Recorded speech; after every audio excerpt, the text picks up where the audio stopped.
think I agree with what Ali was saying. For musicians who want to play the music, seek out the best musicians in your area locally, and if any great musicians come to your town, you need to be like harassing them. You know, you need to ask them questions. I remember when he was younger, him and Khalil, his brother, and all of the young cats, you know, Carlos McKinney, Tarsila, they would all be clean, and they would come to the gigs, and they were like 13, 14, and we were, I don't know, 28, 20, you know, in our mid to late 20s, early 30s, and they would be clean and wanting to learn the music and always around it. And I would see them showing up in different places. I saw them once in Washington, D.C. at some conference. I said, man, what y'all doing? They had on hats and everything. And, you know, they didn't have no money. I mean, they coming from jazz families. Nobody.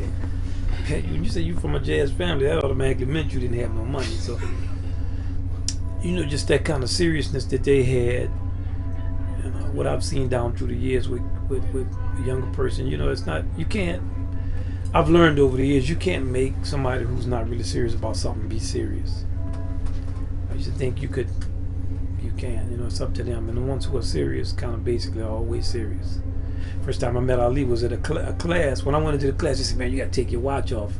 I said, I'm from New Orleans. I take my watch off. I don't care whether it's Detroit. They said, you don't understand, man. It's Detroit. I said, man, we're going to talk to some kids. So we got in there, and it wasn't like that. You know, just some kids in the room. And he was coming up to play piano, and all the other kids was like, he don't play piano. He plays drums. He plays drums. So then I knew. I said, okay, I got to watch him, because somebody plays drums, want to play piano. They dealing with their musicianship. I mean, I can remember when I went in the band room where he was playing.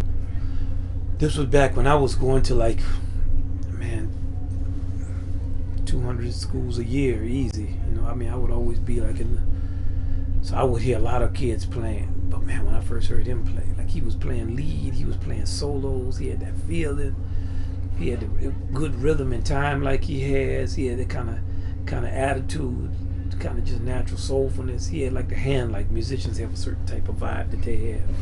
Sometimes I can look at people's hands, I can tell if they have perfect pitch or something. It's a physical thing. And he had the type of attitude of somebody who could play too.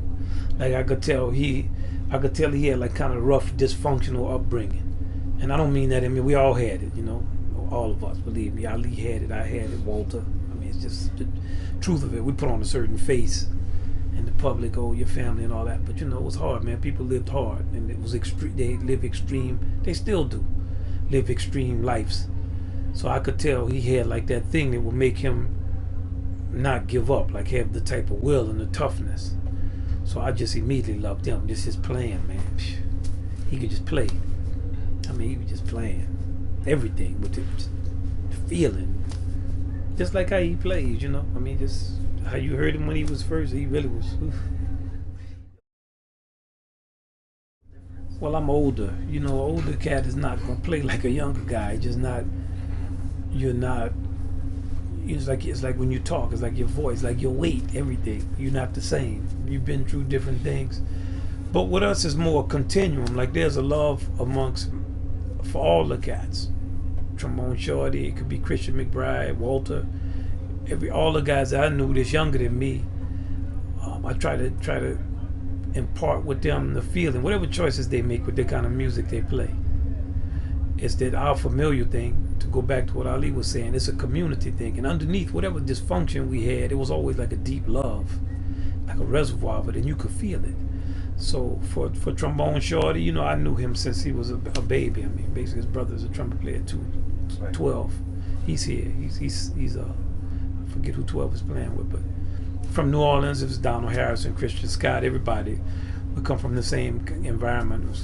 It's a very close, kind of small environment. All musicians knew each other. Terrence, my brother, all of us. Reginald Veal, Herlin Riley.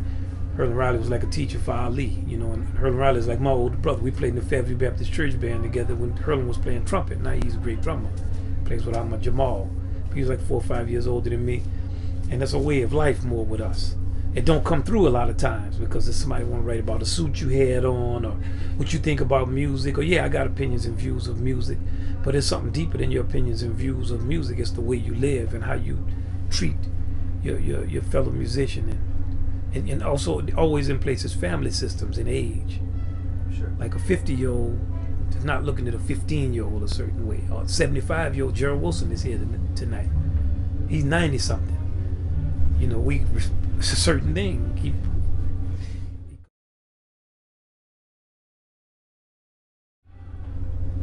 Man, I mean, I write a lot of music, so you know, I'm always trying to learn about music. So I'm not gonna say what so much the last thing. I don't know what that is, but I can say what we wrote a piece, and Ali was teaching me stuff about rhythms, and I can tell you last time I was talking with him about a drum part. We just had this talk maybe 2 weeks ago.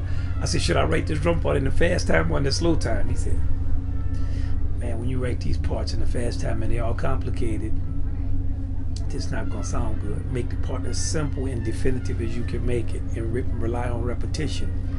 So I would have a tendency to write these orchestral percussion parts with a lot of involved. So I show it to him. He was like, take all this out. So that's the thing I'm learning from my younger brother that I taught. He teaching me, take all of this out. That's what I need to learn in my playing. Get down to the essentials.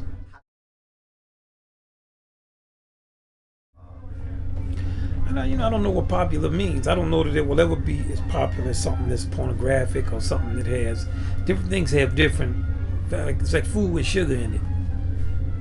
You know, I mean, you know, once you put sugar in food, once you got stuff around it, I don't know that you're gonna make something else be as popular. The question for me more is of the quality of it, and that the people who believe in it have access to it.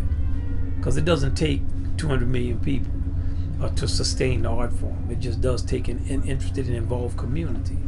And the music has all those great recordings and all those the memories of all the great musicians that played all over the world and added to people's lives. That's our legacy. So certainly our revival as a culture is in this music, even before jazz, in terms of the Afro-American and the American, actually. You can go all the way back to spirituals. There's a lot in those spirituals.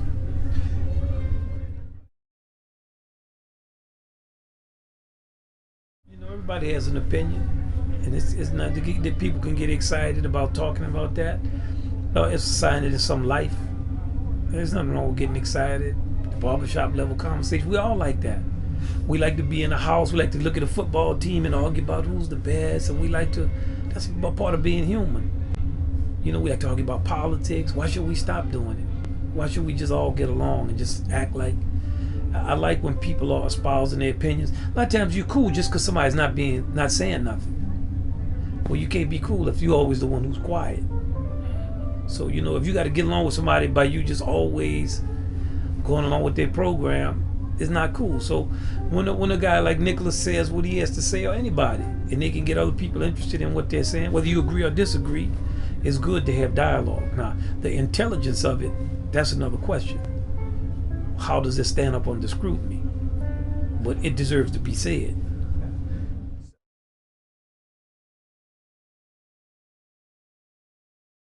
You know, as a matter of fact, Ali put me into retirement.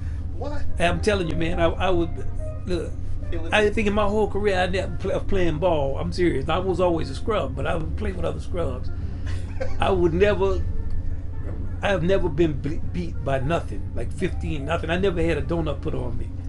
Because I mean, I played ball. I practiced. I played. I worked on my game. As a matter of fact, I would get high school students to be serious about whooping their behind in ball. And he put 2 15-0s on me. And after the first game, he said, "Are you really playing?" Because he was used to me whipping booty. He said, "Are you really playing?" And the sad thing was, I said, Jay, he said, "Let's play again." I said to him, "Let's play another game." He put another donut on me. I said, "I'm retiring." We both left the gym. we did. Left the gym and there was no one in the gym. It was just me and him. It was just the two. So I've been playing with him since he was a boy. Now he ain't never seen that. I know, man. I remember one of the first games we played basketball in Alaska when I first came out on the road. I might have been 19 or something. I was really young. You know, you young and fiery. And so we were at some gym with Schaffner. Right.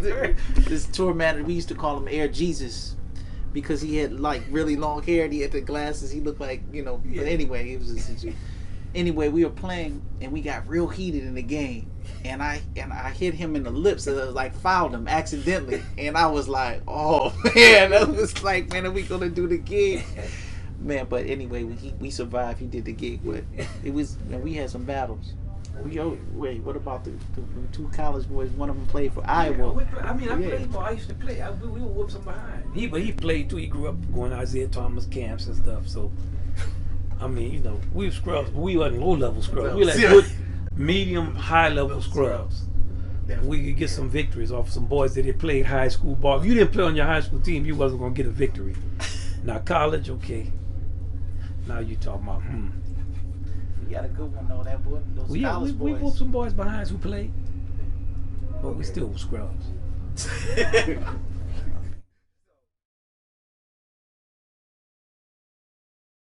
I mean, the main thing that we want to do is to entertain and to enrich and expand the audience for jazz. So we have done those things, but we want to become better at entertaining people. We want to enrich the lives of the people who like the music and expand the global community for the music. So to that end, you know, we have a long way to go. We've come a long way. We didn't come a mighty long way. We got a long way to go.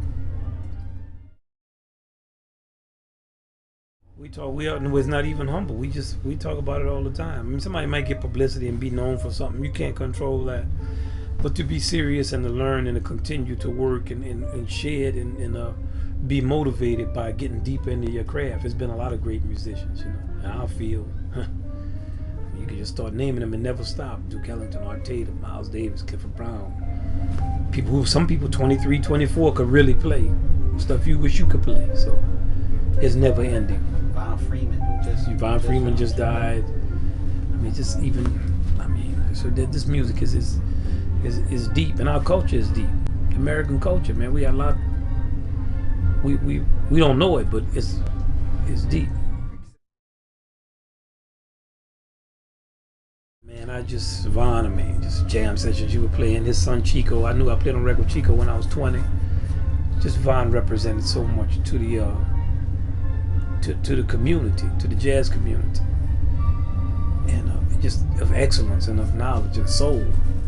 So yeah, it's more like a extended family. Like because I grew up with jazz. I mean, my dad is jazz, so like the position Von Freeman occupied is kind of like what my daddy was in New Orleans. A cat who knew the tunes, who struggled with the music all through the 1960s and 70s, stayed at home, couldn't really make money playing in clubs for the same 10 people. You know, that's what it was. That's the reality of it.